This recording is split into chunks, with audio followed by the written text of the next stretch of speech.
എറണാകുളം ജില്ലയിലെ തൃപ്പൂണിത്തുറയിൽ ഭക്തിയുടെയും വിശ്വാസത്തിന്റെയും പ്രഭയായി നിലകൊള്ളുന്ന ഒരു ദൈവിക ക്ഷേത്രം ശ്രീ പൂർണ്ണത്രയീശ് എന്ന പുണ്യസ്ഥലം. ഇത് സന്താനഗോപാലമൂർത്തിയുടെ അപൂർവ ക്ഷേത്രമാണ്. സന്താനഭാഗ്യത്തിനും കുട്ടികളുടെ ഐശ്വര്യത്തിനും ദർശനം നടത്തുന്നത് അത്യന്തം വിശേഷമായതായി വിശ്വസിക്കുന്നു. പഞ്ചലോഹത്തിൽ നിർമ്മിച്ച ചതുർബാഹു വിഗ്രഹം, പൂർണ്ണതയുള്ള ഈശ്വരൻ. അതുകൊണ്ടാണ് പൂർണ്ണത്രയീശൻ എന്ന പേര് ലഭിച്ചത്. വൃശ്ചികോത്സവം ഈ ക്ഷേത്രത്തിന്റെ പ്രധാന ഉത്സവമാണ്. വില്ലുമംഗലത്ത് സ്വാമിയാർ ഉണ്ണികൃഷ്ണനെ ആനപ്പുറത്ത് ഓടിക്കളിക്കുന്നത് കണ്ടുവെന്ന് വിശ്വസിക്കുന്നു. ഒരിക്കൽ ഒരു ബ്രാഹ്മണന്റെ മക്കൾ തുടർച്ചയായി മരണപ്പെട്ട് ദുഃഖത്തിൽ മുങ്ങിയ ബ്രാഹ്മണൻ അർജുനനോട് അഭയം തേടി. മഹാവീര, എന്റെ മക്കൾ ഒരാളിന് പിന്നാലെ ഒരാളായി മരിക്കുന്നു. എന്റെ വംശം നിലനിൽക്കില്ല. വിഷമിക്കേണ്ട, നിന്റെ മക്കളെ തിരികെ കൊണ്ടുവരാം.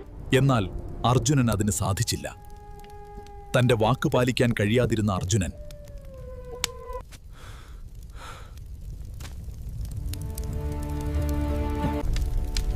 അർജുന, നമ്മൾ വൈകുണ്ഠത്തിലേക്ക് പോകാം. വൈകുണ്ഠത്തിൽ വിഷ്ണു ഭഗവാന്റെ മടിയിലായിരുന്നു ആ കുട്ടികൾ. ഈ ദൈവിക സംഭവത്തിന്റെ സ്മരണയിലാണ് ഇവിടെ പൂർണ്ണത്രയീശനെ പ്രതിഷ്ഠിച്ചിരിക്കുന്നത്.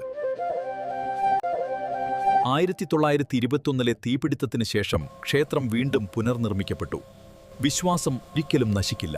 സന്താനഗോപാലന്റെ അനുഗ്രഹം തേടി ആയിരങ്ങൾ ഇന്നും ഇവിടെ എത്തുന്നു.